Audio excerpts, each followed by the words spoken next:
শান্তিবাজারে দুর্ঘটনার কবলে পড়ল অবৈধভাবে গরু বোঝাই গাড়ি।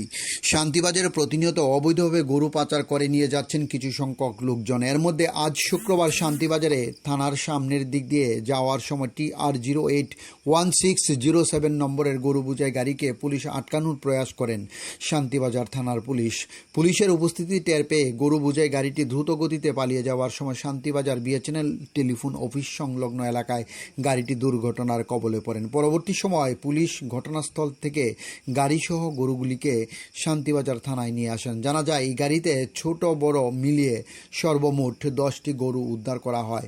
গাড়িতে থাকা লাউগাং এলাকার রঞ্জিত দেবনাথ নামে এক শ্রমিক জানান, গরুগুলি লাউগাং এলাকার অমল দত্ত ও বিশু দত্ত নামে দুই ব্যক্তির প্রতিনিয়ত এইভাবে অবৈধভাবে গরু বাংলাদেশে পাচার করেন বলে অভিযোগ।